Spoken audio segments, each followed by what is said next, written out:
Welcome to the European Fertility Society. We are back and we are again here to discuss a very important topic, and I'm really happy to be here with Shaun Rogers. You can see him right here. Hello, Shaun. Lovely to have you. This is your first time with us, and I'm really excited to listen to this conversation and listen to what you have prepared today. How are you? Great to have you. I'm great. Thank you very much, Caroline. It's a real pleasure to talk to you and your guests today and have a discussion about male infertility.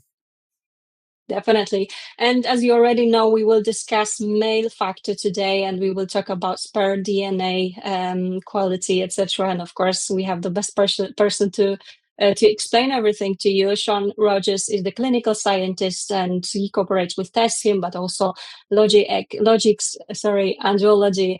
And today he will start with his presentation, and afterwards there will be time for your questions as well. So as always, please remember to put those in the chat, and Shaun will be happy to answer them all, I'm sure.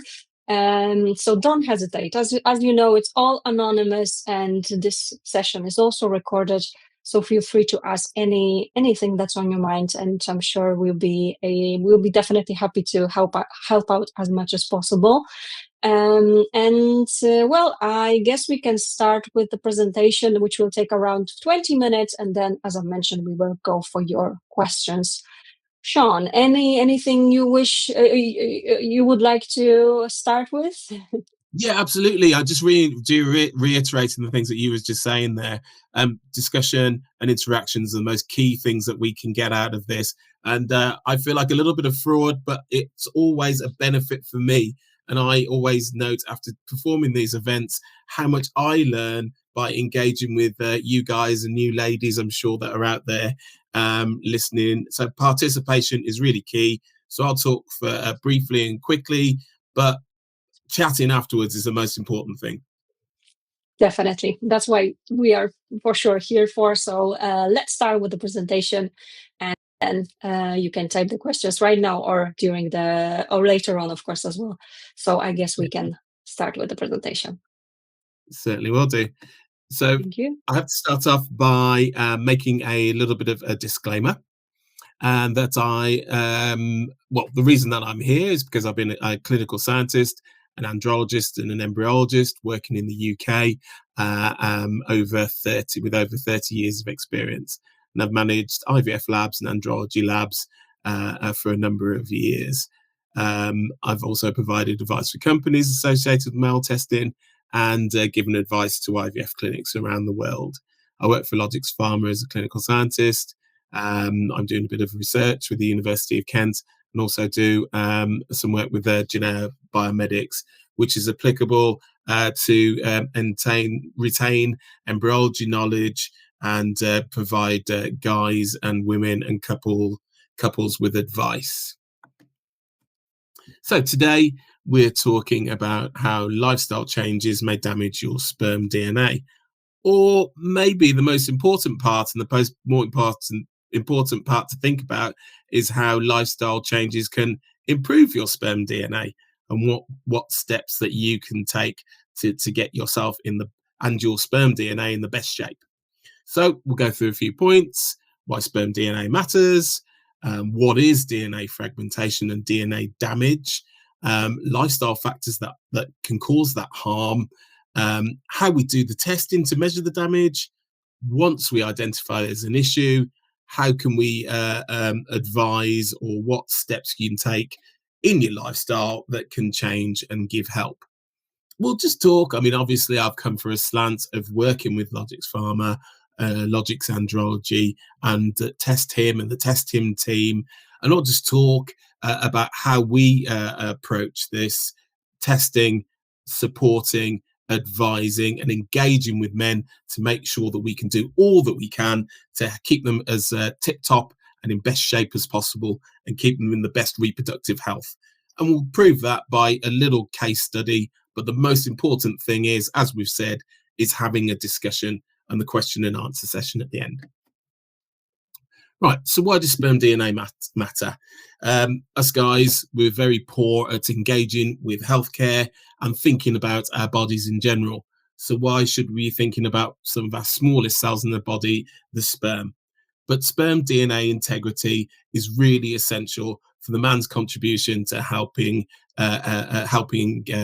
creating babies and reproducing and passing on our genes to the next generation. So sperm obviously are necessary in fertilization, but effective, well-formed and well-protected sperm are essential for good levels of fertilization. After fertilization occurs, downstream of the sperm and the egg getting together, the sperm DNA does have a negative impact if it's not formed well, if it's damaged, to embryo development. So if the guys have got oxidative stress or other issues that relate to affecting the sperm DNA quality, you may lead to having poor embryo development, which then will cause issues with achieving pregnancy. And if pregnancy occurs, that damaged DNA may impact on pregnancy outcomes, leading to miscarriages, early or late miscarriage events. And this DNA damage may be apparent in guys who've got a normal sperm count and normal sperm motility. So the numbers of sperm are great or even high, or the sperm movement might be working as well as we'd like to see, but those parameters alone doesn't give us the whole picture. So what is DNA damage? What is DNA fragmentation? That's the term that you might be reading a lot when you're looking at these things on the internet. Although you shouldn't be looking it up on the internet, you should be talking to your healthcare professionals. Okay.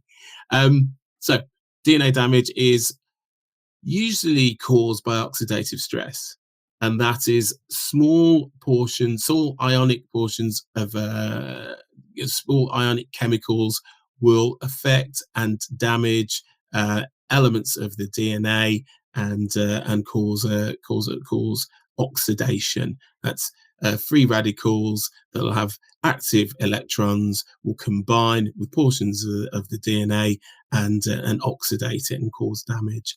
And this damage can be internal from parts of our bodily functions, which we'll talk about in a moment, but majority of times come from environmental toxins, will come from poor lifestyle habits, and that will have a very, very significant issue if you're trying to have a child, and may have an effect of reducing the time it takes you to get a pregnancy, or cause the heartache of having a number of miscarriages or failed treatment cycles if you do need to have assisted conception. So as I said, there's environmental factors and lifestyle factors. If you're a heavy smoker, if there's occupational exposure to toxins, working in paint factories or tire factories, if you're slightly overweight or obese, very overweight, and having those negative impacts on your standard bodily functions, which will put pressure on your organs, your kidney, your liver, and stop their ability to be able to regulate our bodily intakes and inputs. That may have a negative impact on our cell production and our bodily functions, which will then lead to issues that cause oxidative stress. Also, another important point is if we have too many antioxidants, reduction of that oxidative element can also be exceptionally negative. So it's a true balance, and we'll talk about that in a little bit when we talk about how you can go about keeping yourself best prepared to keep all of your cellular functions at the right levels and to avoid any issues of oxidative stress. It's very important that we think about, okay, we need to keep those reactive oxygen species down. We've got to make sure that we have antioxidants to reduce the chances of oxidative stress being an issue. But if we add too many antioxidants, that can also cause an issue. So on top of those lifestyle factors, those environmental factors, We have a few issues that can cause oxidative stress on sperm during the sperm production process, such as infections in the genital tract. If you have other systemic health issues, such as diabetes, again, you've got a metabolic imbalance that's occurring within your body that can have an impact on other organs, which stops them normally functioning normally, which ensures that we need to be keeping at a balance, making sure that all of our bodily functions work as well as we'd expect by not having stresses and pressures on our organs. And if we've got imbalances such as high weight, diabetes, certain issues like having a varicocele, that's an issue with the valves and veins around the testes, which could cause localized heating and other issues. That will then cause stresses and strains which may result in oxidative stress in the sperm.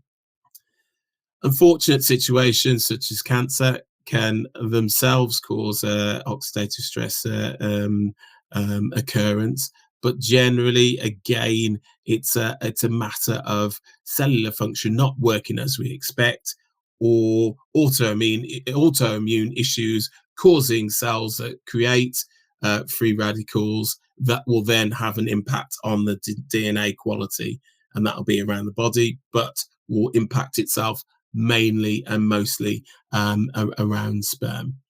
And unfortunately, as I'm suffering, I was criticised by my giving the picture to Caroline, which may have been a little bit when I was a little bit younger.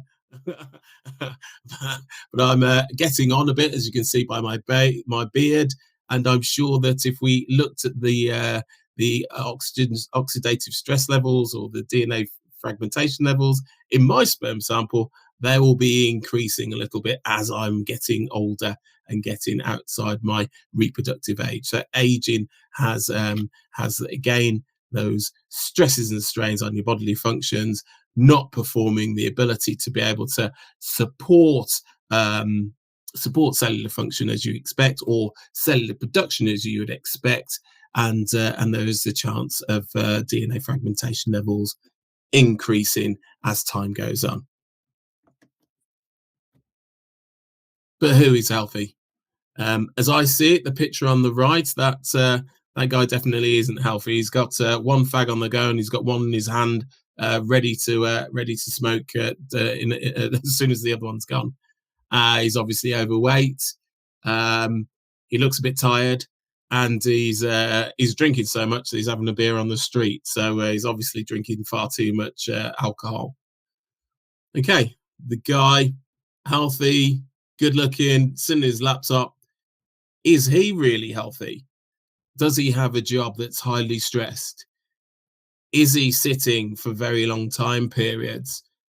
Is he working with his laptop on his lap, causing localized heating? So, we've got to be, if there's obvious issues with your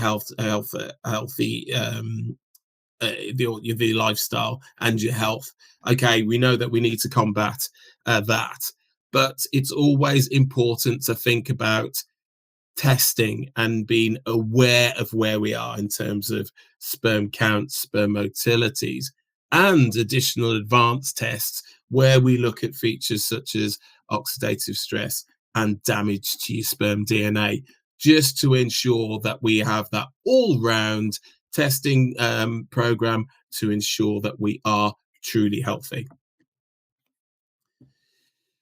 So, as we discussed, smoking and vaping have a negative impact on your sperm DNA.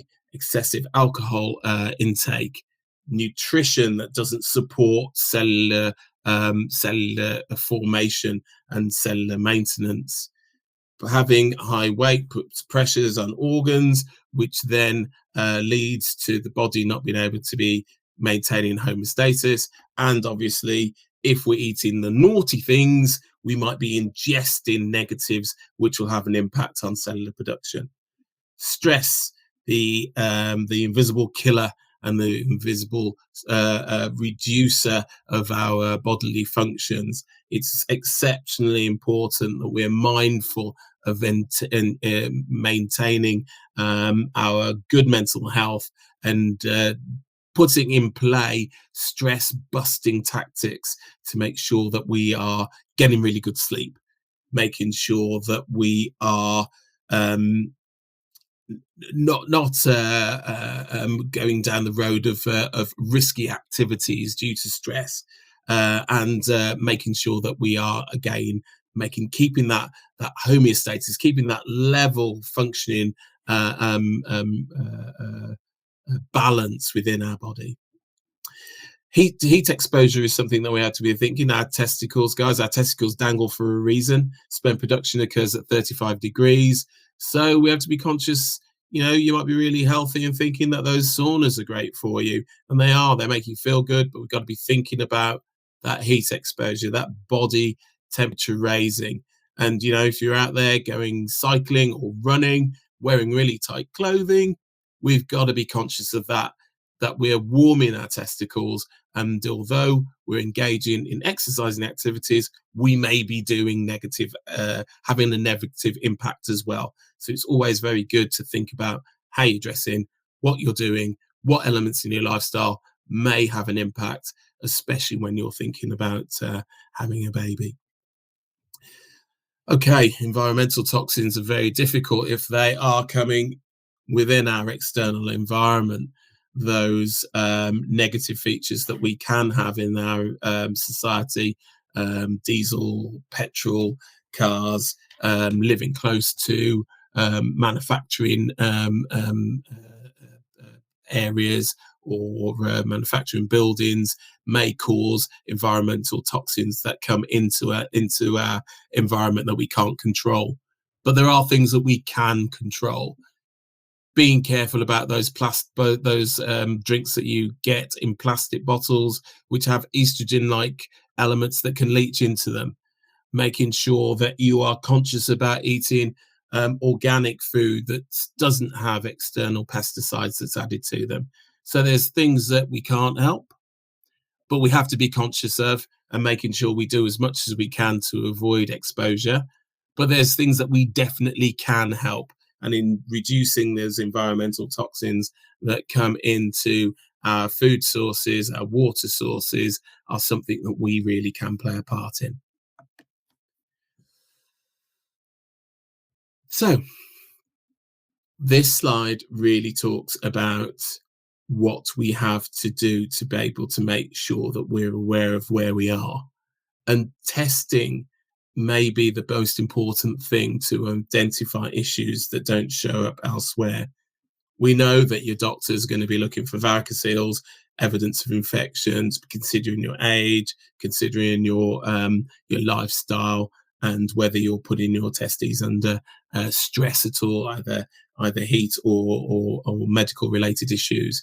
But it's not always clear. So having a really robust, or having interactions with clinicians if you've got a worry, or if you are going through if you're going through fertility investigations or treatments, it's always very good to be able to have access to the right types of tests that will give you the maximum amount of information about your sperm health.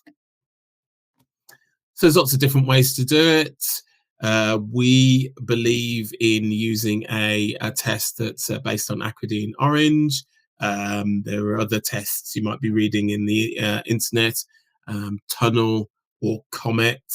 The test that we feel that is beneficial is often described as the SCSA test, but you also might see slide-based tests that look at the halo effect of the sperm.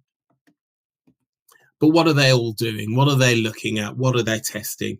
So remember the slide previously where we have DNA damage. You've got damaged sections within the DNA that make up the sperm that they're found in the sperm head.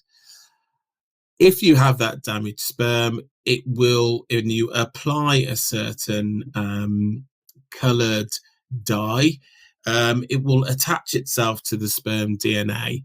And in the test that we feel that's the beneficial and the most robust way of measuring this, if you have that dye attaching to normal sperm, it will have a green coloration, and if it's damaged, it will have a red coloration. We believe that we should use automated systems to be able to observe those features. As I was talking about before, there are tests, slide-based tests that depend upon a human making examinations and determinations and interpretations of those results. So that happy-looking scientist on a Monday morning, fresh from the weekend, he's going to be able to do a great test. But we feel that using a machine, using a flow cytometer, gives you a more robust means of counting more cells, being able to identify a very complex situation. We've got red sperm that are damaged, we've got green sperm that are formed well, making sure that you can count enough of those cells in a reproducible way, and ensuring that you've got a reproducible high performance test. We think that using a machine and using technology to overcome the deficiencies of a human and making sure that the test is robust and reproducible is the best way forward. And what's the results that we see in our laboratory look like? So the picture where you can see DFI 7.1%, that suggests there is a low level of DNA fragmentation, and we are looking for a larger number of green dots, and we're able to count up to 5,000 to 10,000 sperm in analysis, which giving you a good robust assessment of DNA damage or lack of DNA damage in a sperm sample. A DFL level of 20%, you can see in that middle picture there, the levels are increasing, getting towards a little bit more of a worrying level. And as you can see at that far end, the DFI of 73.2%, that's a high level of DNA damage. Very small number of guys will have a situation such as that, but that's how we read and interpret those results. And we give ourselves reassurance that we're doing what we should be doing by analysing the results that we see from the total population of patients that we test and compare that back to publications from scientists that have been performing the assay for many years. So over the last couple of years, we've been doing a number of tests. We assessed around 1,000 samples to assess whether our DFI levels are representative with publications that have been out in the scientific literature previously. So a guy called Don Everson, who invented the assay that we have modified and offer, saw that around 22% of guys should have a high DFI. So remember that picture of 20% should have a picture of a DFI of over 25%. And we're reassured and know that our assay is doing well because we found results similar to that. So 23% as opposed to 22% had a high DFI. And remember that slide with the 75% DFI, we found 6.9% of patients, about 7% of patients had a very high DFI. And some of those guys, a lot of those guys had normal sperm counts and sperm motilities. So it's a very worthwhile means of assessing sperm health using advanced testing. So what do you do if you have a high test result? What do you do before you have a high test result and make sure that you can change your lives or put steps in place or maintain those good habits that you have to help make sure that you protect your sperm quality per se or protect your sperm quality from DNA damage? as we said before, quitting smoking, all the toxins and negativities in the filters, in those additional elements in the vapes, the synthetic sugars that some have been related to carcinogens. Making sure that we quit smoking, reduce vaping. If you have problems stopping smoking and you have to do something, but keeping that to the lowest level as you can possible. Also, it's important to reduce your alcohol intake. Again, it leads to risky behaviors. Drink a lot of alcohol. There's some people that will smoke more. There's some people that will eat fatty foods. They'll, take illicit legal drugs. So it's very important to make sure you don't drink at excessive levels. But even if you are drinking at moderate levels, just for enjoyment and socializing with your friends and family, it's really important to keep those alcohol levels, keeping those milligrams per liter, keeping those units in your regions levels that are recommended by your healthcare providers. So making sure you keep under 20 units if you're in the UK, or 14 units for ladies. It's really important. It's all about keeping the pressure off your liver and kidneys and making sure that you are that homeostasis, making sure that you're not putting pressure on your body and that cell production can be as you'd expect it to be.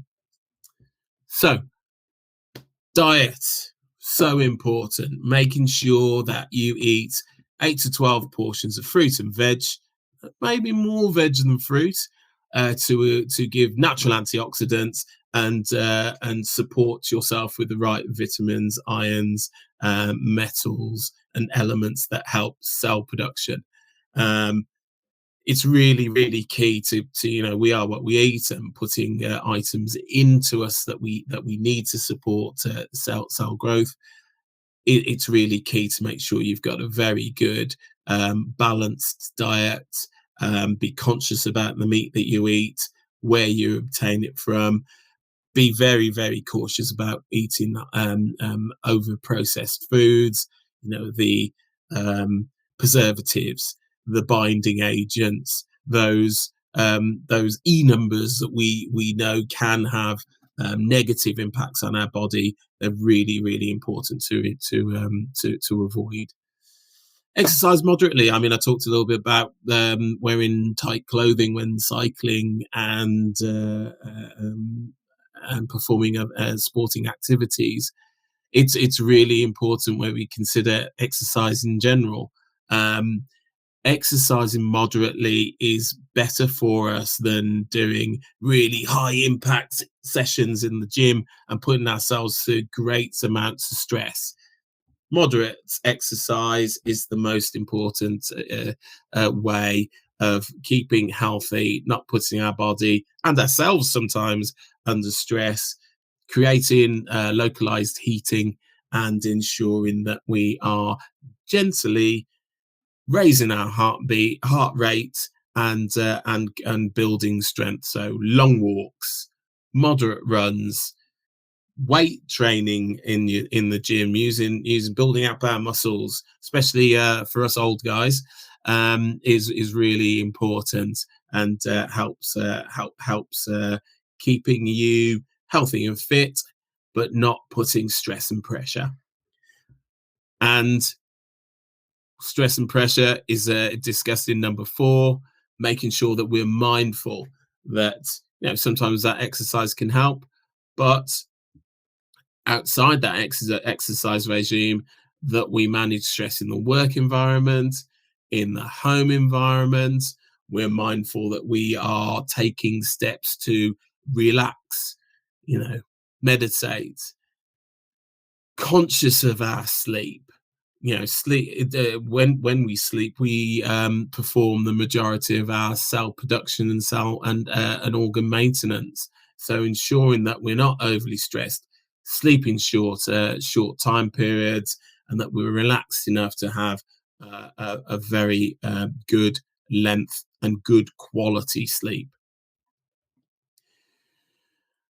We need to avoid heat, overheated rooms, over use of your central heating during the winter months, going out in extreme temperatures, being in situations where, guys, we are heating our testicles too much. As I said before, they're dangled for a reason. Sperm production occurs at 35 degrees centigrade. If we are warming our testicles far too much, sitting around or engaging in activities, driving for far too long without breaks, if we are working at our desks without taking breaks and walking around, if we are doing things like having saunas or exercising robustly for too long, wearing tight shorts, or not being conscious about the clothing that we wear, that can really cause a problem. And things that you can then consider is taking some kind of supplementation, and we'll talk about that in a little bit. But supplements can give positive support, especially if you are reducing your meat intake, or if you are a vegetarian or a vegan and don't eat meat at all. You've got to be conscious about supplementing elements where you have deficiencies. So vitamin B12, for example, or vitamin D, they can be a little iron can be a little depressed if you are not eating meat. So thinking about supplementation is really, really beneficial. It's really easy if you do love vegetables, fruits and vegetables, but some people don't. Some people have certain intolerances. I mean, there's certain positives that you can gain in dairy products, calcium, for example. But if you're suffering from an intolerance and you cannot happily consume that food source, think about a fertility supplement that takes into account those issues that you may be deficient with. And go and chat to your general practitioners, your family doctors, and get directed advice or advice from our nutritional colleagues to make sure that you give yourself the support you need. So, supplements, they are controversial. They need to be thought about before taking. As I said, you can get everything that you need from a balanced, healthy diet. But just as we're talking about, there are issues obtaining a full balanced diet. If you have tolerances, if you have issues with certain types of food, if you have made choices to increase your health by cutting something out, it may not always be replaced as efficiently with another food source. So ensuring that you have supplementation is really key. But supplementation, when you know that you've got a healthy diet, is very dangerous. We don't want to have, the list of items that I've put on that slide there, a lot of those are antioxidants. If you know that, or if you, with discussions with doctors, you know that your levels of intake are as they should be, taking additional supplementation can be negative. That redox element, that reducing that oxidation, can also cause as much of a problem as having high levels of oxygen, as having high levels of reactive oxygen species. So it's really important that you take advice, you discuss with your doctor, you consider your nutrition, supplement where there is deficiencies, supplement to get to the balance, but only think about supplementation with support of your doctor. And if not, take advice and read around finding balanced supplements that can give you support without putting stress on your body. And that's how we at LogixX and TestHim give our support to our guys. We rely on advanced sperm diagnostic tests. assessing the sperm count with the semen analysis, but also doing a little bit extra, looking at oxidative stress levels, the DNA fragmentation, and looking at the redox within the semen sample using an assessment of ORP. We think that DNA fragmentation testing is key in a combination with the semen analysis, but there are other elements that we need to make sure that we test as well. We make sure that we know that hormone production is as it should be, so we know that spermatogenesis should be. We're also thinking about putting elements in where we test and assess microbial presence or infection presence to ensure that we know that the guy is all-round good health. Once we're aware of a guy's reproductive health, we can look and personalize their lifestyle, give treatment plans or advice. Maybe we know, don't have to involve a healthcare professional, that we can give advice to guys to make sure that they're aware of deficiencies in their lifestyle. Maybe stress and mindfulness is needed. Maybe modifying exercise approaches. Maybe we need to get additional support and we need to get a nutritionist in, or get you to a clinician to be a urologist, or get a health assessment with a good quality male physical examination to ensure that our advice is specific and appropriate to help direct you to the best course of action. And that leads us on to a good way of testing whether you've performing a good job and helping people, is either looking at your broad data and giving yourself reassurance, as we've done before and we do constantly, and looking at specific cases where we've seen a benefit. So we've had client A, 35 years, having issues achieving a pregnancy with his partner with natural conception, been diagnosed as subfertile when going through for fertility treatment, having a very difficult journey. We came across them through our support group, and we recommended having a chat with a specialized clinician and look at advanced sperm testing with DNA fragmentation assessments. It turned out, despite having normal sperm count, sperm motility, they had high DFI levels.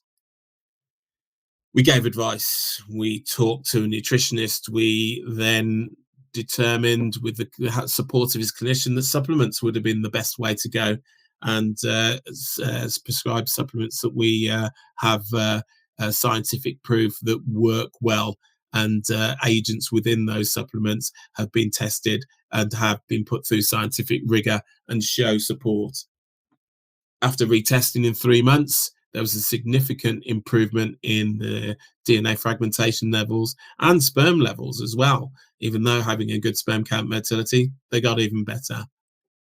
And had a successful pregnancy via fertility treatment. So although we feel that if you can identify issues, and fingers crossed, we can help you without having to go down the route of more advanced fertility treatment. Sometimes supplementation is necessary in combination with fertility treatment, as we were talking about earlier, improves levels of fertilization, gives support to embryos and good quality embryo development, which then impacts on implantation potential and healthy pregnancy maintenance. So I said I'd talk for 20 minutes, and there we go. I've spoken for half an hour. It's time for me to shut up. And I can see popping through, there's been lots of really good and interesting questions. Most of those I won't be able to answer. But I'm going to have a good try. And with you, I'm sure we're going to get to the answers. Brilliant. Thank you so much. It was really interesting and lots of details you explained. So I don't mind at all that it was 30 minutes. It was very informative. Thank you so much for that. And you are right. We are about to start with your questions. So keep them coming. Of course, we are definitely happy to see. And there are some questions that we definitely received before, but I'm really happy that you are asking that. And Shaun, I'm sure you are ready to answer them, right? Okay, let's go. Brilliant. That's great. Thank you so much. And let me start with the first question that we had, that we received. Can someone improve double-strand DNA fragmentation? If so, how is it possible? So it's assessing double-strand DNA fragmentation. Okay, so that can be performed. We look TestHim and LogixX. We look at overall DNA fragmentation. We look at double-strand and single-strand DNA fragmentation. We do not separate out into either double-stranded DNA fragmentation or single-stranded DNA fragmentation, which there have been some reports in the literature that say that's important as well. Solely looking at one type of DNA fragmentation is possible, utilizing certain tests. But these tests are often associated with looking with small numbers of sperm. And we find and feel that it's more robust given a total level of DNA fragmentation. And as we saw with that Don Everson study looking at over 25,000 analyses, the most robust way of performing an assessment is counting a large number of cells using an automated system to give you more reassurance of a robust assessment. If there are specific issues that may relate, then it might be applicable to look at single or double-stranded DNA damage per se, but we feel that it's best to give you an overall number which may have slight deficiency, only slight, I state, but give you a more robust picture, which can lead to treatment and treatment options. Mm-hmm. All right. Thank you. Thank you for your question. And I do believe it was helpful for you. If there are any follow-ups, you know what to do. Go ahead, type those in. And you mentioned smoking. Obviously, I think that it's clear that it can damage DNA, etc., and it's not really a good thing to do. How about vaping? This is our next question. Does vaping impact sperm DNA fragmentation? Well, look, if you're a smoker and you're looking to stop smoking, and vaping is the way that helps you achieve that, then we've got to take a balanced view on this. There are so many unknowns with vaping, but it looks like health professionals are erring on the side of negativity towards it. But we know if we have a sliding scale, at the moment we're feeling that smoking is really hideous and vaping is less hideous. I know there are some reports that suggesting that maybe vaping can be just as bad, as we look at the preservatives, the sugars, the additional additives. There are lots of unknowns in the vapes, and that could lead to health issues as well, at a level parallel to smoking. So if it's the worst of two evils and you can vape a small amount, I'm sure I wouldn't be attacked if I suggest that, yeah, okay, vape at low levels to help you stop smoking. Mm-hmm. But the best thing would be is stop smoking, take up vaping, reduce vaping to its lowest levels, and then stop smoking and vaping and cut both of those negative features out of your life if you can. Easier said than done, I know, but that would be the route that you should be looking for. And if you just think about time scale, okay, it'd be best for the whole year lifestyle to cut out all of the negative elements that you can. We have to be conscious and realistic. If you're trying to achieve a pregnancy, think stop now if you can, reduce, stop now, and then afterwards, fingers crossed, few years, made your family, and then think about, okay, maybe you could start again, but at a very low level.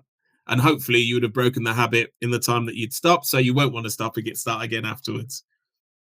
Yeah, that sounds good. Thank you so much for that advice. I think this is clear. And yeah, if it's possible, stop, as you said, and you may be able to come back to it if you need later on.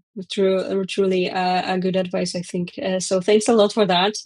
All right, more details are here. So I'll just display that so you can see it. DNA fragmentation of 37%, 8 failed IVFs. DNA fragmentation only identified after round 6. All embryos other than one during all rounds arrest after day 3, normally 4 or 5. IVF clinics saying this isn't a big deal as ICSI and microfluidic can counteract with this. And is this true? And this rate is not an issue. Both parties over 40. So appreciate equality can be also a factor. Anything you can advise here? Hey guys, so gosh, you've had a very long and hard journey. It's really difficult. When you're both over 40s, both over 40, you've got to be really doing as much as you can to help keeping your quality of life as good as possible and keep the quality of your gamete production as good as possible. For ladies over 40, the levels of imbalance in your genetic material will be causing a high level of aneuploidy and imbalance of the chromosomes within embryos that are generated. But that's also impacted by guys over 42 to 44 are shown to have an increase in their levels of aneuploidy and imbalance of their genetic material. So you've got to be focusing, both of you as a couple, to keeping your lifestyles as healthy as possible. The exercise, concentration, the stress reduction, sleep, nutrition is going to have to be really thought about. But with your DNA fragmentation index being creeping up to that negative level, it's very important to be able to reduce your amount of antioxidants, and that's the time where you should be discussing with your doctor to have antioxidant supplements to help support your spermatogenesis and your sperm DNA health.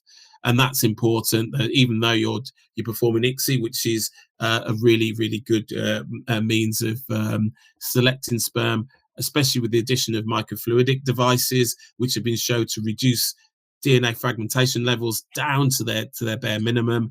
But it's really important to make sure that you enhance the quality of those sperm that are selected. So it's really key to make sure you increase your quality of life and the quality of inputs that you put in with your nutrition. And I know it's difficult, and it's a European audience, so there's difference in considering embryo selection using pre-implantation genetic testing. But when you get over 40, it is time to be giving that consideration and having discussions with your doctors to see whether that's beneficial, especially if there has been repeated failed IVF, and if there was any successful cycles but then miscarriages that have been associated. It doesn't help select embryos per se, especially in our time of effective vitrification, but it can help reduce time to pregnancy. So it's difficult. There's lots of positive and negatives. There's lots of things to consider, but performing ICSI with microfluidic or even other selection tools, PIXI or IMSI per se, to maximize the possibility of selecting functionally competent sperm in combination with tackling any negative elements within your lifestyle and putting the positives of supplementation. They're all of the tactics that you need to employ, and talk to and listen to your doctors and try to find that best way to maximize your and minimize your time, to maximize your chances and minimize that time to pregnancy. And I wish you both good luck.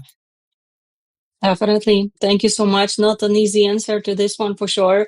But thank you so much for sharing your thoughts on that as well. And I will show the next one actually from the same patient here. So husband recently also was told antidepressant he is on can elevate DNA fragmentation. Is this also your experience? And I guess he works with hexachloride, which has been removed from his work environment. Okay. This is the additional information we have. Sorry. Yeah, great. No, that's really clear. Thank you, Caroline. Such a very interesting question. I mean, you're really going to have to rely on your healthcare professionals and make sure that you're chatting through all of these features with your doctors. It's a balance of making sure that you are taking the right medications for you to keep you going as a whole, and take into account their impact on your fertility, on your fertility health, and keeping your sperm health as good as possible. You need to talk to your doctors and get your doctor, nurses, and nutritionists' advice on whether different types of antidepressants can be utilized with the same effectiveness. You've got to be able to have a conversation to see if supplementation, while taking certain medication, will be able to give you a benefit to help reduce those levels of free radicals while you're considering having a baby, if your DNA fragmentation levels are raising due to that reason. And it'd be really interesting to find or discuss the reasons why those particular drugs. I'm not a clinician, I'm a clinical scientist, so it's really important. And this is our ethos throughout LogixX and TestHim, is getting the most appropriate advice from your supportive clinician, and utilizing their network to make sure they engage with the right clinical teams to give you the advice to help maximize your care and give you the right direction and right road to go on. So going back to your doctor, listening to what they say, having a discussion about different types of medication that you can take, thinking about supplementation to ensure that you are supporting your body and your bodily functions and your cell production functions, and maybe bringing in other teams such as nutritionists to help give you the support that's necessary. I think it was clear. Thank you so much again. Okay, and there is a question here from Roy. What is an excellent sperm quality value, count, and motility and fragmentation in percentage? Are you able to share that with us? Yeah, I mean, that's a really, really difficult question. We have maybe we're fixated with numbers a little bit too much, and listening to people that are 10 million times more intelligent than myself, people like Professor Chris Barrett, who contributes to formulating the World Health Organization manual on directing us on how to test samples, and also talk to gentlemen and couples about sperm and sperm health. Maybe we are getting into a situation where we are, and we've always struggled, and I've very much enjoyed and been challenged and been depressed by our studies of sperm function, and maybe it's identifying the percentage or number of functional sperm that have fertilizing potential. That's the important thing. And can we do that with the testing that we have? A basic semen analysis is not enough. It just says how many sperm you've got. But if you have got the wrong abstinence, and there's a lot of those sperm who naturally will be broken down with the programmed cell death, it's just something called apoptosis, then the levels of those sperm that are functional will be lower. So what is the optimal number? We don't know. Truly, we can have people with really high sperm counts. We can have people with really high sperm counts and have problems achieving a pregnancy. And we can have people with lower sperm counts that achieve a pregnancy readily. We've got to do more work to take the noise out of the equation, and then be able to identify functional populations, and utilizing tools like microfluidics or utilizing tools such as the sperm selection tools might be the way that will be able to give you more information. And I'm looking forward to our next version of the World Health Organization direction on how we should be performing sperm assessments to help identify whether these new tools are going to be employed more readily to help us give you more advice and give you those kind of numbers. But it's really difficult to say X count is right and X sperm motility is right. We know we want to have a DNA fragmentation level lower than 40, hopefully lower than 16, but it's difficult for us to say per se. Okay, thank you so much. Again, I think it's not an easy one. Again, I sat on the fence there a lot, but I think that's the right thing to do. Of course, definitely. Thank you so much indeed. I will show you questions, some details again here. Have OAT, I'm not sure about that one. And DNA fragmentation 40%, despite healthy BMI, non-smoker, minimal alcohol, generally fit and healthy. Varicocele has been outruled, two-phase ICSI, any other last resort ways to improve results. Clinic recommend Teze next time, yeah? Okay.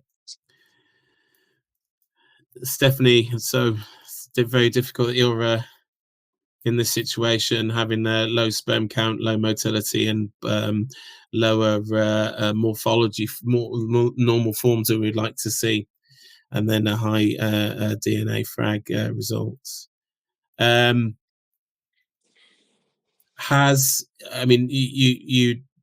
would be beneficial to get your partner, if Stephanie, if you're a lady, get your partner to have a visit to a urologist to have a full examination.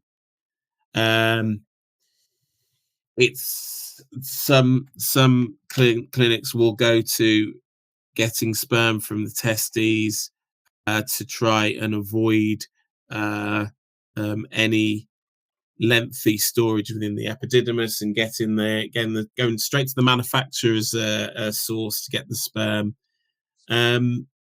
There are conflicting publications in the literature and differing thoughts about utilizing surgical sperm retrieval techniques to try and avoid issues.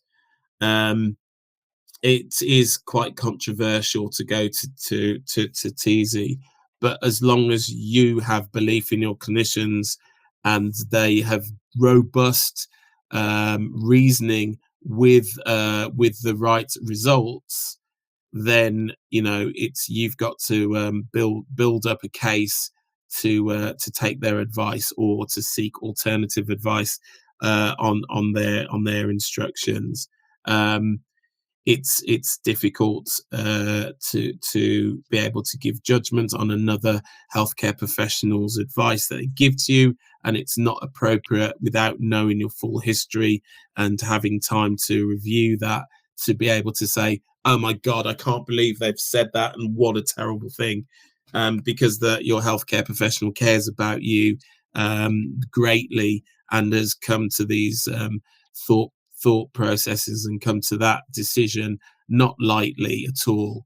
But it is very okay if you are unsure about the advice that you've been given to go and seek additional advice. And that's not a negative to your healthcare professional who's giving you that advice, because that your secondary advice could support it and say, yeah, that is the road to go down, or give you reinsurance with that. But if you are questioning or unsure at all, due to the contentious nature of going to surgical sperm retrieval as a means to select sperm, if it's unnecessary, then that might be a worthwhile thing to do. But having a physical examination and being seen by a urologist would also be very beneficial if that's not being performed already. Okay, again, thank you so much for that one. The next question is from Paul. Is it possible to overcome DNA fragmentation with Zymote alone? Yes, I mean, you can.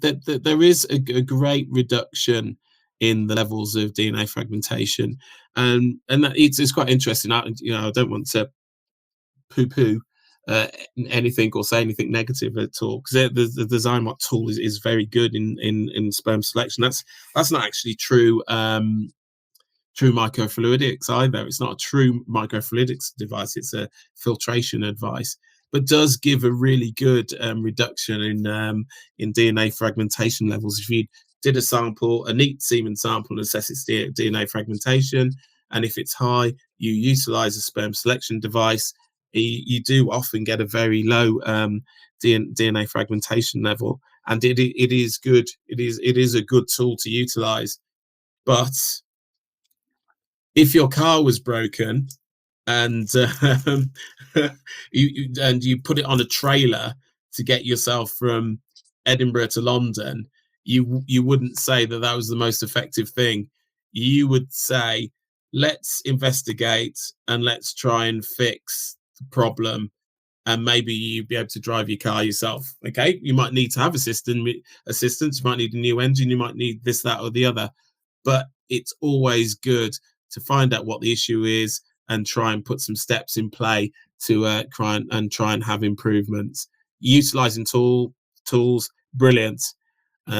Zymote with a bit of Pixie added, or sperm slow to select capacitated sperm might be a brilliant way of going down, but it's always important to try and find out what the issue is with you, or trying to improve your cell production as much as possible to give you added benefits. All right. Thank you so much again for that. And next question again, does low pore sperm morphology mean the sperm DNA will be damaged? Yeah, that's a really great question, and that's something got me eyes on at the University of Kent. They've been spending a few years looking at slide-based means of being able to measure DNA damage, and that's the whole purpose. Well, not the whole purpose. Part of the purpose is to try and give some information to guys where their sperm count is really low, and we can't perform that robust and really gold standard thing of counting 5 to 10,000 sperm to give you a reassuring result. And that's one of the things that we are wanting to look at as well, to see if there's an association with high DFI, DNA fragmentation index and levels with morphologically abnormal sperm. We know there is a great potential of reactive oxygen species being generated by immature sperm, and that you see an effect and an influence on those results, especially one element that results if the sperm are immature at all. But we want to be able to, we'd be great to be able to identify if those immature cells will be also, will those poorly formed and morphologically abnormal sperm will be contributing to DFI as well, because it's giving great information and maybe helping direct approaches where guys are needing to have surgical sperm retrievals.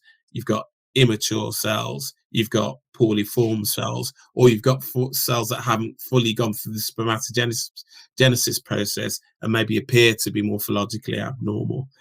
So it is a really interesting point. And I think there is evidence to suggest that if you've got a lower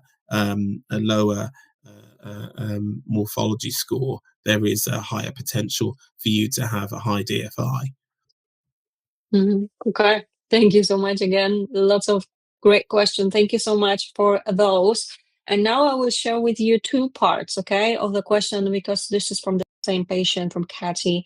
I'm 43, my husband is 40, he has a high level of sperm DNA, fragmentation 51%, morphology 1%, total number of sperm 233 sperm concentration, 44 total motility, 37. He has seen an andrologist before who has prescribed supplements. You can see the details here, but the treatment didn't help improve his sperm parameters. What do you think the treatment failed to? Why do you think the treatment failed to improve his sperm quality?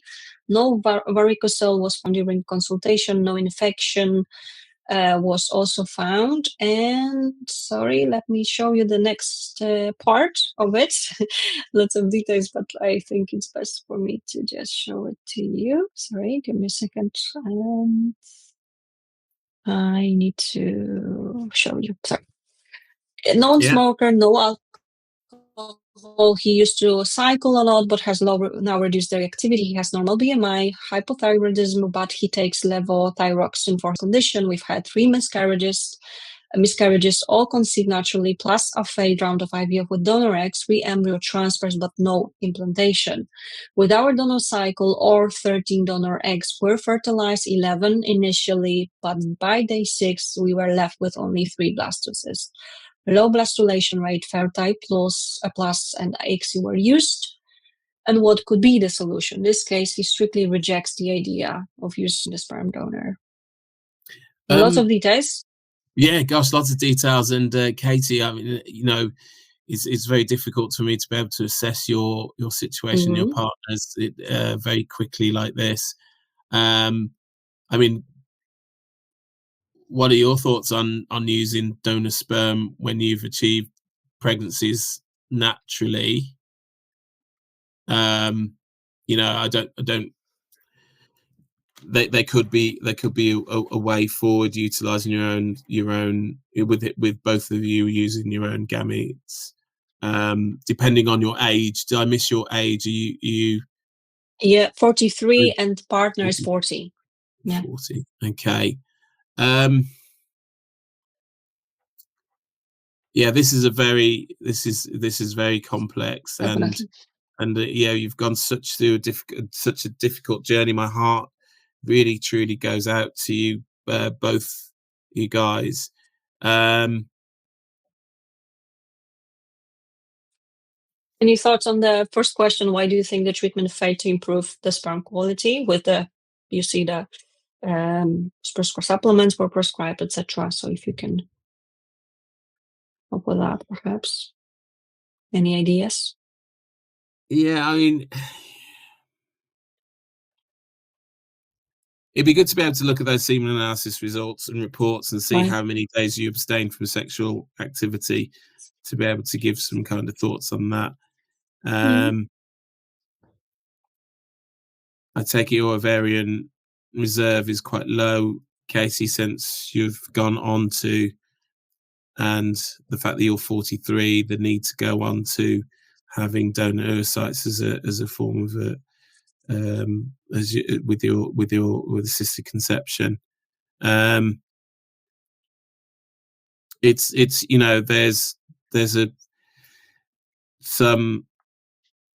there's also another thing that Katie just added. We're only using donor eggs now, right? So they are only using donor eggs now. Yeah. This is the case. Yeah. So. And sorry, there's one more question here. Could B.Sc or IMSI? This is from Katie again. Could B.Sc or IMSI help better than ICSI, perhaps in this case? Well, it's in conjunction with ICSI. I mean, there's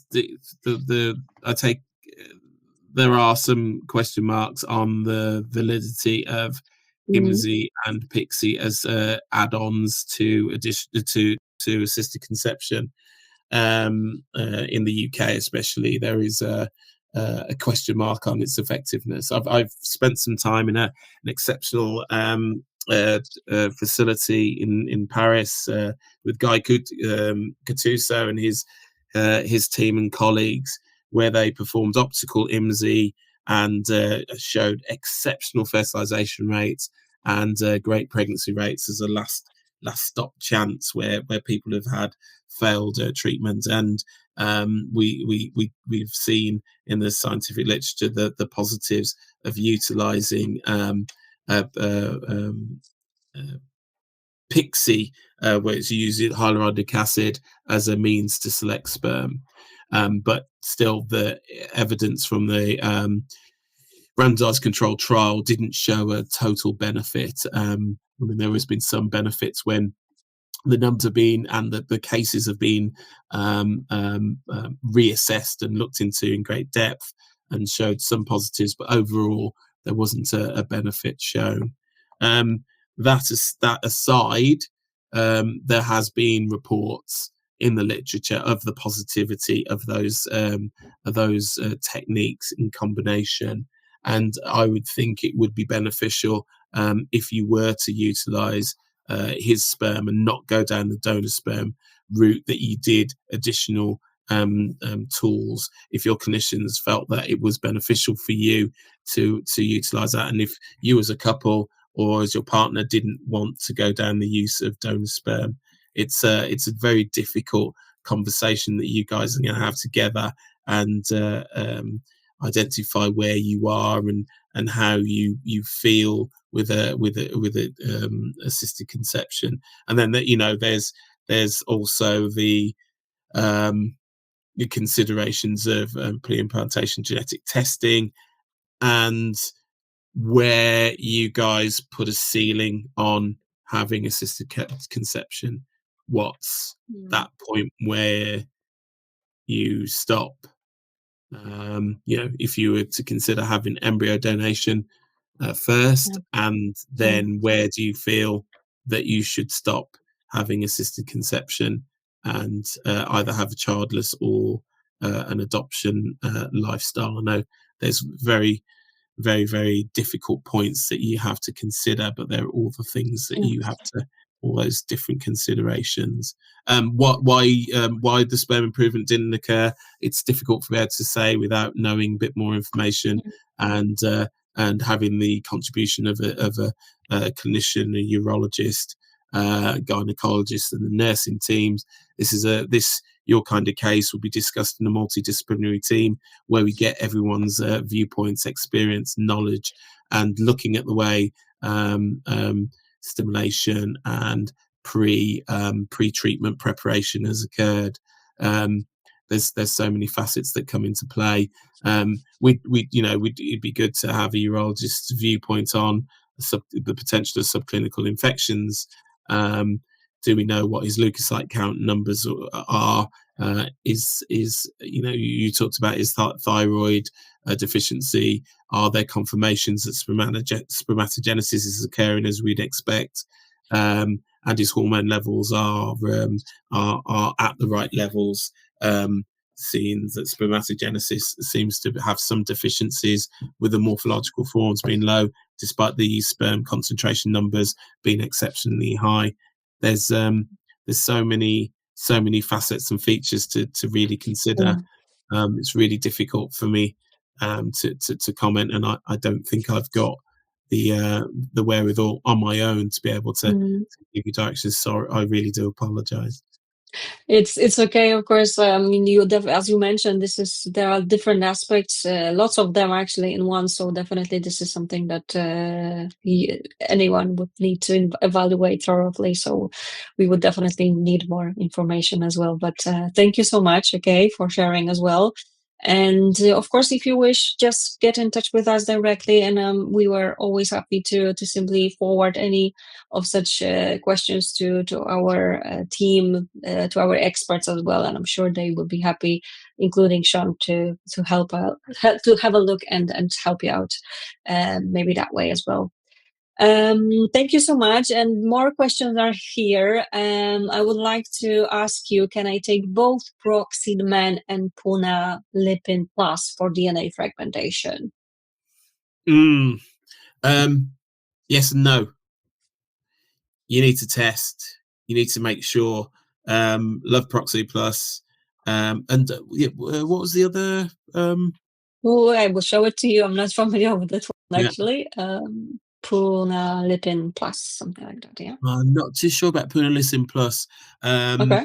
But we need to avoid situations where we just take supplementation without knowing whether it's beneficial or Puna Lipin Plus, yeah. we need to, we would say you need a test first. Yeah, You for need sure. a test first, because it's really, if you're got an absolutely fantastic nutritional level, you're doing everything that you should be doing in terms of eating. What's in the UK, it's always said you need to have your 5 a day. So what's 1 a day, and that's 80 grams of organic or very well grown of food. So if you are getting your sufficient levels of nutrition in, and you don't have an issue with oxidative stress in your sperm, and then you're taking additional supplementation, are you doing yourself a disservice? Are you creating a negative situation? So we would say, having a discussion with a clinician, making sure you get the right advice from a nutritionist, making sure that you give your lifestyle a wash and brush up if it's necessary, and then perform testing if your clinicians and supporters feel that it's necessary, and then think about supplementation. But You it's can. not really. Yeah. All right, normal sperm count, high DNA frag. This Um, is the additional information we got there. Cheers, Kaushik. Now, you really need to go back to your doctor. You really need to go back to your doctor. Get their advice, because they'll have experience of utilizing certain supplementation. And we like Proxeed as LogixX, because there are scientific literature that supports elements that make up its ingredients, and therefore we have reassurance that it works, and we have case studies and awareness, and a very good feedback from our customers who utilize that supplement. Combining it with another supplement, is that taking it too far? Is that too much? If you've had changes and retested, and your DNA frag levels are fine, then you're taking too much supplementation, too much antioxidants, and causing yourself again as much problems of having high levels of reactive oxygen species. So go back, talk to your doctor, see what they say, make sure that they're aware of where you're going, and if you've given yourself the best chance with your clinical advice, then that's the way forward. So that's not a question that I can answer on my own. I think you need to have that discussion with your treating doctor, and the person that you got the test from, to be able to make an assessment, taking a look at you as a whole. Definitely. Thank you so much indeed. And actually, one more question from the same patient here. Comet test shows that I have high DNA fragmentation. However, tunnel test shows that I don't have DNA fragmentation. So which test is more reliable? This is a question. No, well, it's hard for me to answer that question, because my life is associated with a different test. So I wouldn't have been associated with utilizing either of those tests at all, due to the difficulty of performing one test and the numbers that can be associated with another test of sperm that you assess. I think that you need to go back to your doctor and have a discussion about those results, and use your doctor's experience in coming across those situations. And because there's lots of influences to those test results. What were your leukocyte numbers during the time of your analysis? How long did you abstain from sexual activity? If it's too short, were there more immature cells, or were there apoptotic cells? Were the results obtained from 2 different analyses on 2 different samples? There are so many variables that can come into play that making results influence. So have an influence on the results that you attain, especially when utilizing two different tests.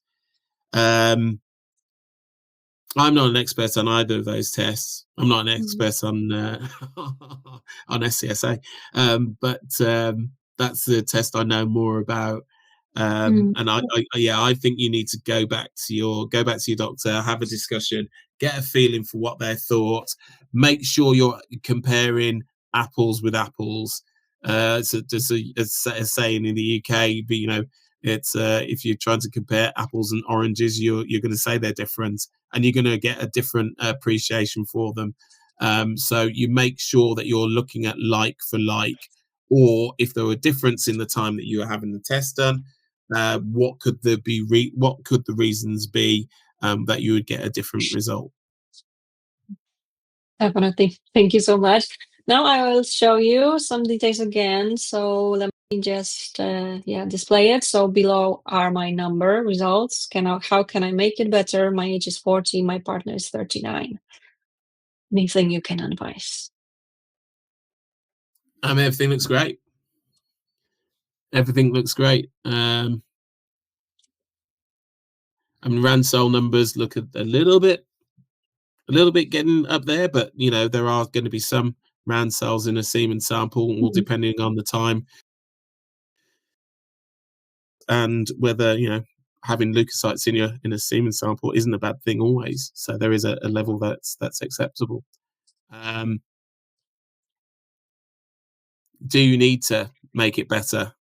Can you make it better? They're the big questions. Have you done everything you can to improve your nutrition? Assess whether you've done. I mean, in terms of testing, you've done a great deal of assessments. You sure there's bacteria zero?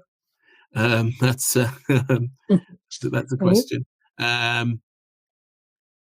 Your sperm counts and motilities look great. The two issues that you have in achieving a pregnancy naturally or with assisted conception, and so to say, this is both of your ages. You're both in the realms of increasing aneuploidy, an imbalance of your chromosomes in your gametes, and that could lead to an imbalance of chromosomes in your embryos, which will lead to reduced embryo quality and reduced implantation potential and increased chance of early pregnancy loss if you've achieved success either naturally or with support.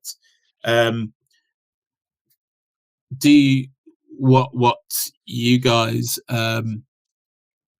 will really, if I said your name correctly, is you've got to be getting at baby making now. You've got to be attempting to achieve a pregnancy right now, and maximizing your chances of success by pulling out all of the stops and either making love as regularly as much as possible now, or getting advice to have assisted conception support with the most robust procedures to try and achieve a pregnancy, because age is maybe one of those elements that are coming into play that is causing your chances of success to reduce, and your time to pregnancy is going to be longer than if both of you were 10 years younger. And sorry for stating the obvious, but yeah, your age could be the largest barometer of achieving success. And even with thorough investigations of both of you and everything looking a-okay, genetics and your genes could be the issue in your gametes. Right. Thank you. Thank you so much indeed for that.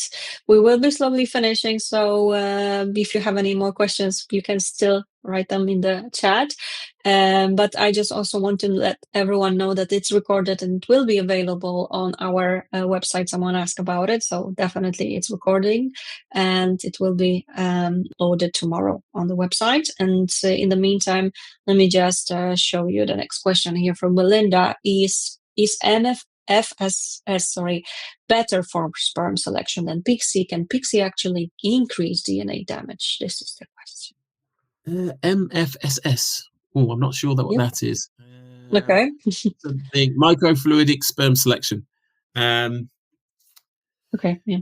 Right. I've not been. I've moved away from managing a laboratory a few years ago.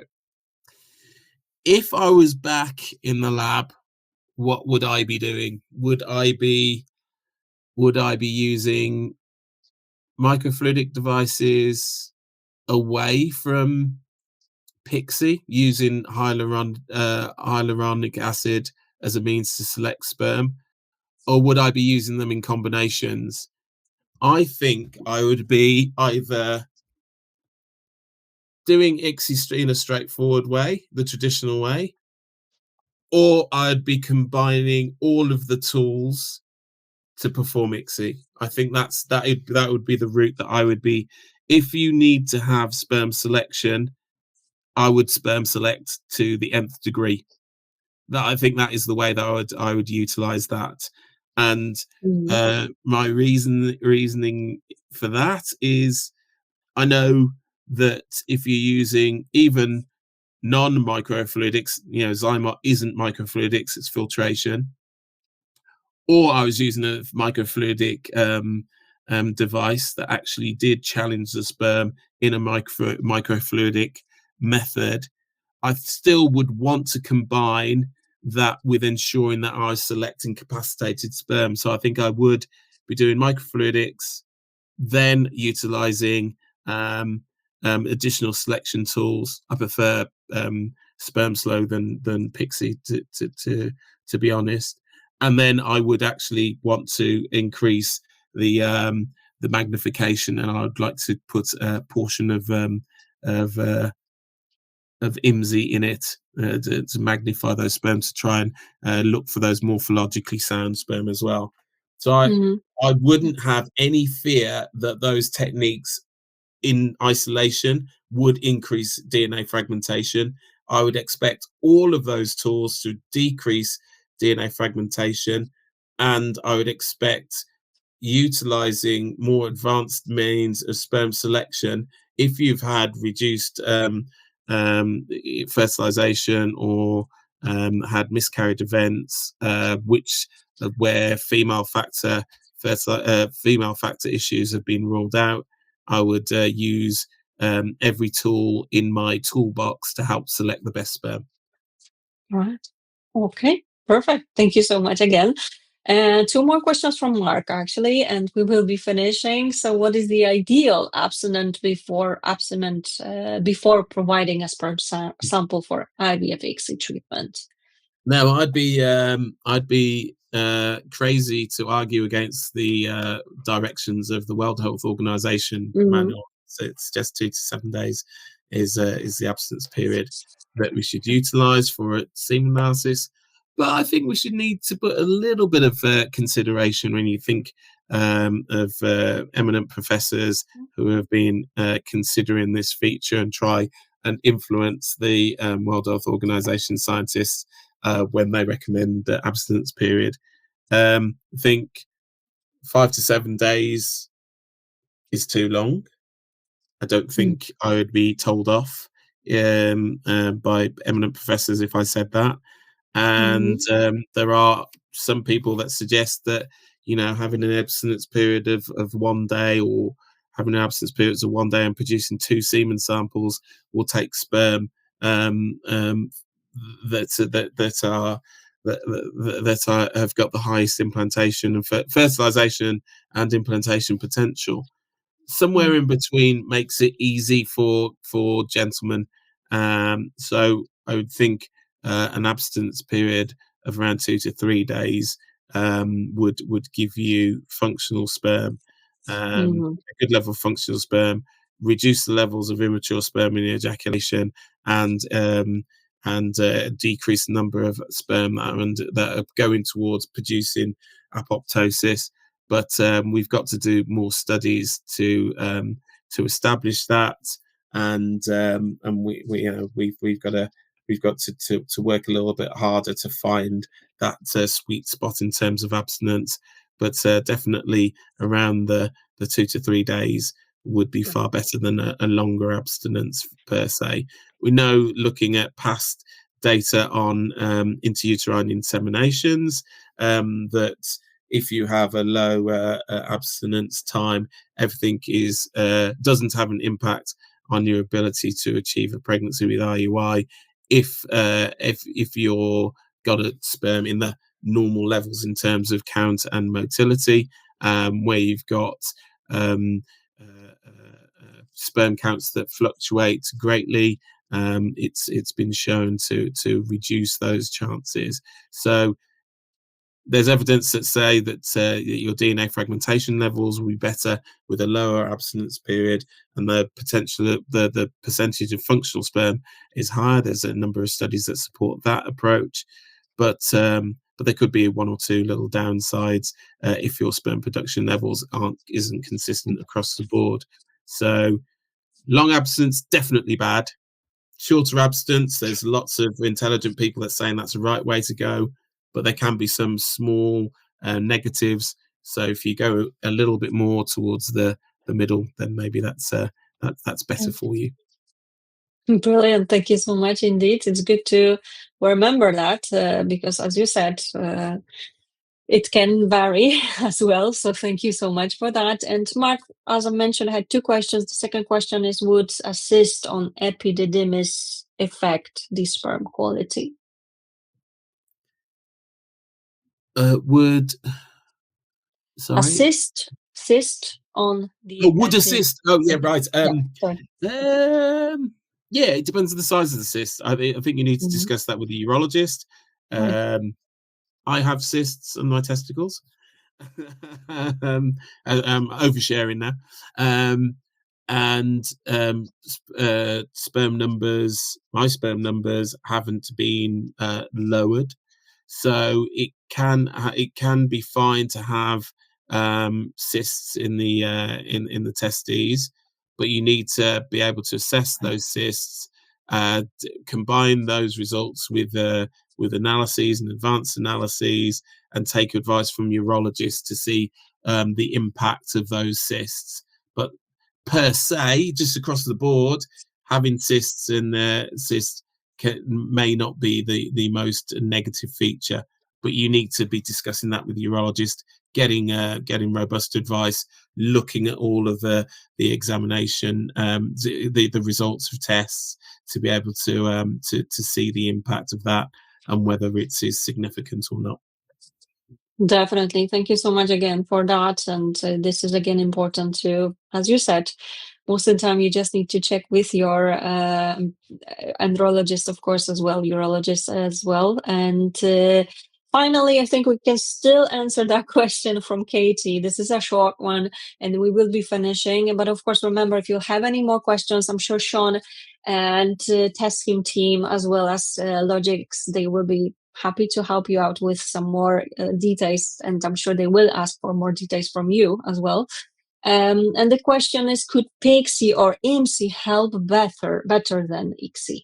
This is the question. If it's not broken, never fix it. And it's important not to add things in just for the sake of adding things in. There's always got to be a reason.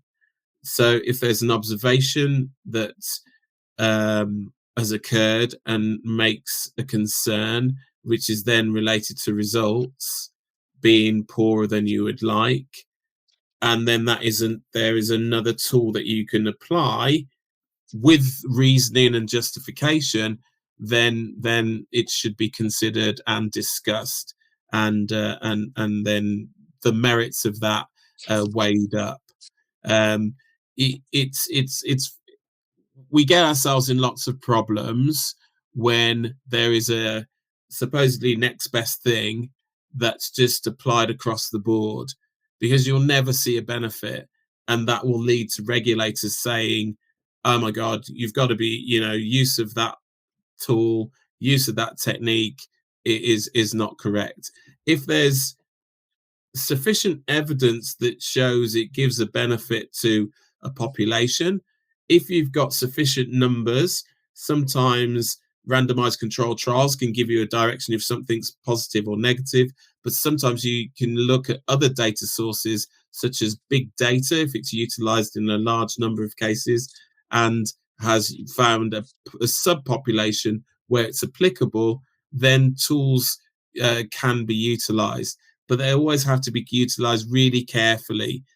Only use items, only use techniques where it's needed and can definitely shown to give a benefit.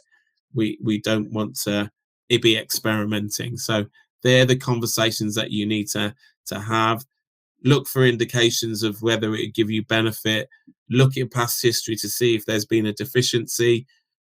Your healthcare professionals need to look at the literature and feel that there's going to be a benefit by this additional technique, and then you all agree whether it should be or shouldn't be employed. Sounds amazing. Again, thank you so much for answering yet another question. And I know that I'm sure you would have even more questions, but as I've mentioned, we will be finishing for today. But I'm really happy it took us longer than we expected. Right, Shaun? So thank you everyone for that. And before we finish for today, Shaun, is there anything else you wish to add?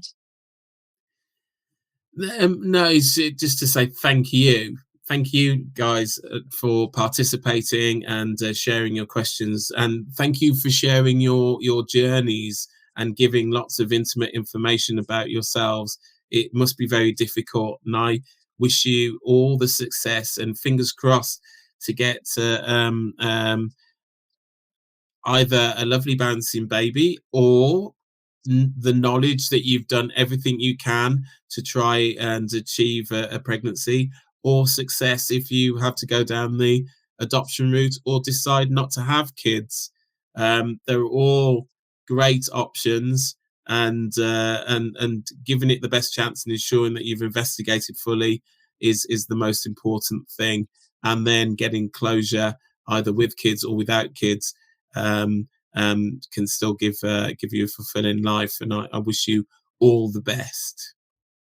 Definitely, I can only join this, of course, because we always keep our fingers crossed that you will get that ending that you want for sure. Thank you so much indeed, everyone. Shaun Rogers was our speaker guest today, clinical scientist, and he works with TestHim, but as well LogixX. So you can definitely get in touch with the teams directly, and I'm sure they will be able and happy to help you more. And thank you so much for your comments. Thank you. I'm glad to see that you thought that was brilliant webinar. I definitely agree. And I'm really happy that we were able to cover male fertility, because I still think that it's just not discussed enough. I think we can all agree here. So thanks so much, Shaun. It was lovely to have you, and everyone, thank you for your questions, for joining. Have a lovely evening, everyone. And of course, if you want to see more events and you want to discuss anything, just get in touch with us. We are definitely open to hear your thoughts. And I hope to see you, tomorrow at 8. We will have another event. So please go to mymvfences.com and you can find all upcoming events, of course, right there. Thank you so much. Take care, everyone. Bye. Bye. Welcome.